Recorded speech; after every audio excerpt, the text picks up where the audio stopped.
Hi friends, welcome to my channel. இன்றைக்கி ரொம்ப நாளைக்கு அப்புறமா இன்றைக்கி தான் மீன் வாங்கியிருந்தேன்.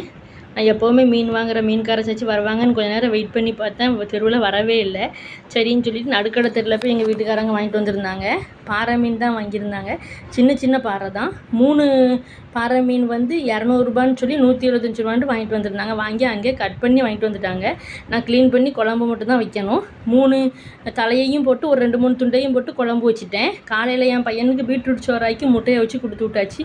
இது மத்தியானத்துக்கு தான் குழம்பு வச்சு பீட்ரூட் இருந்துச்சு, அதையும் பொரித்து மத்தியானம் சாப்பிட்டாச்சு. ஒரு 4 துண்டை மட்டும் எடுத்து ஃப்ரிட்ஜில் வச்சுருக்கிறேன். நாளைக்கு எதுக்காச்சும் நாளைக்கு குழம்புக்கு ஆகுமே அப்படின்னு சொல்லி. ஏன்னா டெய்லி தொட்டு கூட பிரச்சனை தான். என்ன பண்ணுறதுனே தெரியல. காலையிலே வர சமைக்க வேண்டியதாக இருக்குது. எரிச்சலாக இருக்குது. இது எல்லா பெண்களுக்குமே இதே தொல்லை தான். எல்லா லேடிஸ்க்கும் உள்ள தொல்லை இது. ஏன் வீடியோ பிடிச்சிருந்தா அந்த வீடியோக்கு ஒரு லைக் கொடுத்துக்கோங்க. 20 ரூபா கடையில் நான் என்ன திங்ஸ்லாம் வாங்கினேன்னு சொல்கிற வீடியோ தான் நெக்ஸ்ட் வரும். அதை பார்க்கணுன்னா என் சேனலுக்கு சப்ஸ்கிரைப் பண்ணி வச்சுக்கோங்க. தேங்க்ஸ் ஃபார் வாட்சிங்.